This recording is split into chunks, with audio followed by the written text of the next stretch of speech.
Usually the first thing that I like to do before I even get started in sketching or creating any kind of concepts or motifs for any of my surface pattern designs is to actually research. So if I come up with a concept, I like to research those ideas. So we're looking at floral pieces and fauna, so the ideas of plants and flowers and things like that.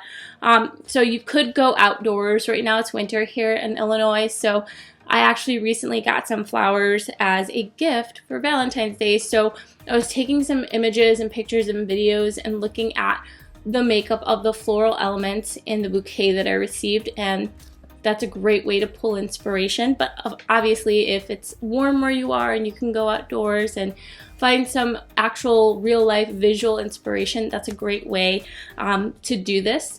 But I also, like I said, I like to do research. So I like to pull out inspirational reference books and then of course go online. But first what I want to do is go through some imagery reference books that are really great options that you can utilize that I just have on hand. Another great place to get resources as well as your public library. So I would suggest going into the arts or gardening section if you're looking for some flower kind of inspired imagery. That's a great place to start. And then of course, like I said, going online. But we're going to look at some books that I have on hand right now, and it's a variety. Some have floral inspiration, some have all kinds of different inspiration in terms of pattern and design and visual imagery. First book that we're going to look at is the Pattern Source Book. This is a fantastic book that has all kinds of beautiful imagery of different fabrics and different textiles from all kinds of backgrounds as well as years. Some of the artwork goes back as far as the 1800s and 1500s. And then it goes all the way through to modern times, and that's what I like about this so much, is that there's such a variety of different visuals that you can look at and be inspired by. Obviously, the idea isn't to copy, but to look at and take inspiration and build different elements and sketches and inspired pieces that you can pull together to create something that is your own. So when I'm looking at reference books, what I like to do is utilize little post-it notes to basically mark pages that I find inspiring or that I like in terms of the overall direction of the creative work that I'm looking at and what I'm trying to pull inspiration for when it comes to my own projects. I like the idea of also incorporating animals with the actual floral or plant-like features. So this is something I'm going to mark as well. These really pretty heat transfer printed polyester florals are really fun to look at as well. I like these monochromatic oversized floral motifs too. These are really fun if you're looking for something that is visually interesting but that doesn't require too many color options. I like this as well. And again, this is fun too. The idea of pulling in an animal along with plant life and florals I think is really fun. So I'm thinking about what kind of birds can I pull in, what kind of shapes and options in terms of flowers can we use within some of the ideas that I have for this project. The next book I want to highlight is this beautiful Japanese children's fabric reference guide with textiles and fabrics that range from the 1950s to the 1970s. This is just a gorgeous book from Schiffer Collections. And I like this because it's a fun arrangement of different kinds of fabrics that are inspired by a youthful touch. So, and you can definitely feel a tinge of the 70s color vibes in here as well. But I love that they utilize, again, animals and florals together, whether it be these little kind of like ditzy florals with bunnies or puppies. And then they utilize really fun, bright colors.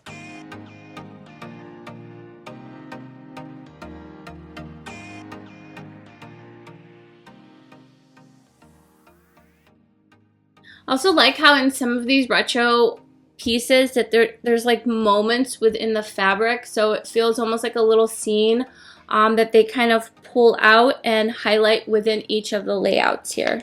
Another reference book that I like a lot is this, and again, these are a majority of these are from Schiffer design books. It's a great resource for all kinds of like fabric, textile, surface pattern design, design work in general. So this one is a rundown of abstract textile designs, and it pulls in some floral elements, but I just wanted to highlight just, you know, finding a wide variety of resources that you can tap into outside of just the internet, in addition to actually like taking your own photos or going out and sourcing your own imagery in terms of floral and fauna pieces that you're going to look into. So again, this is just really a reference resource guide that highlights different fabrics from different eras. This is focusing on a wide range, but a lot of it is very much focused on the 60s, which is when you're likely to see some of these really beautiful kind of like psychedelic, abstract feeling florals. So again, it's an abstract theme, but you still see floral references in here. So these are pink flowers in a gray basket. And I like these kinds of resources as well, just for color inspiration that you can tap into as well. Greens on white for forest effect. This is beautiful. Pinks on white, and again, this kind of gives a bit of a floral effect here as well.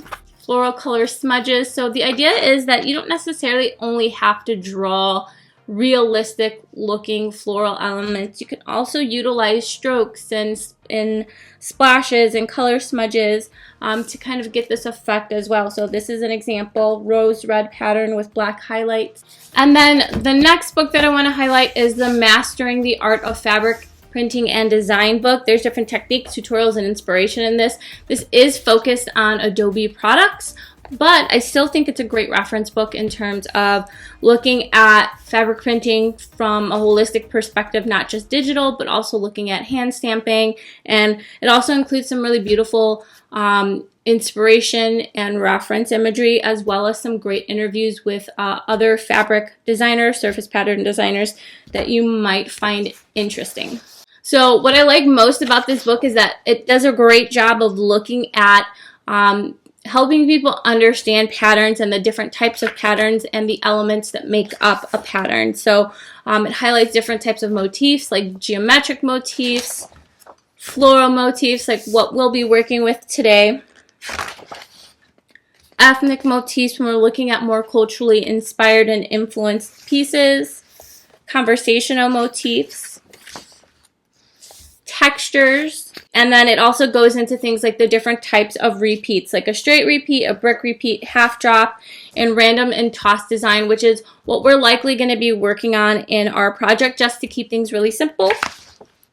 And then it also highlights different ways of creating different types of surface pattern designs, like mirroring and composition, different directional, multi-directional styles, and then highlighting the importance of scale and layout density. And then, like I said, they have these great profiles of designers. So Marimekko, which is a super famous brand that you're likely to know of. So they highlight them. And then, of course, they go into color. So this is such a fantastic reference book. It does a good job of highlighting industry professionals, the tools that you need, different ways of going about creating patterns aside from just the digital aspect. And then, like I said, there's also some great inspiration as well when we're looking at different pattern types and imagery and different florals that they're highlighting within the industry.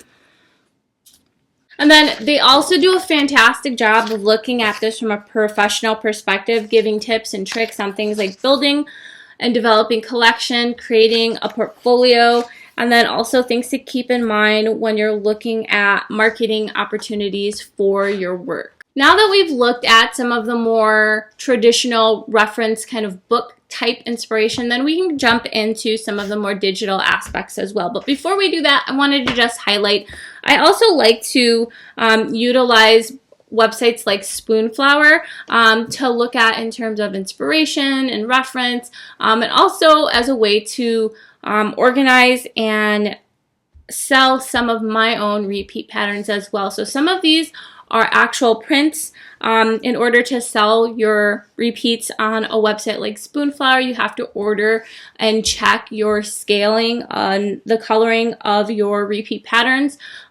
So I do this, and I usually do a filigree, and I'm able to then basically check all of my prints, their scales.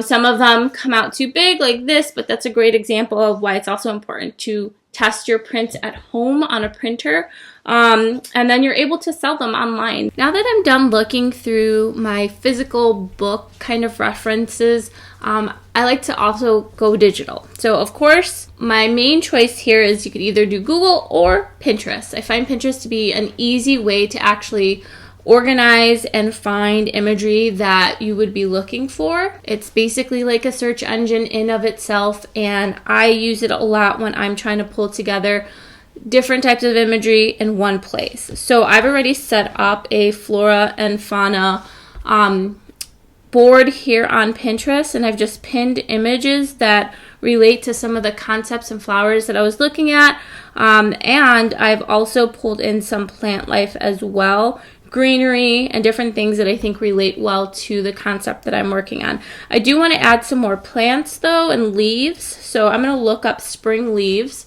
and see what comes up, because I'm looking for shapes as well as visuals. So like this is a good one. So I'm going to save that. I'm going to pin it to my Flora and Fauna file.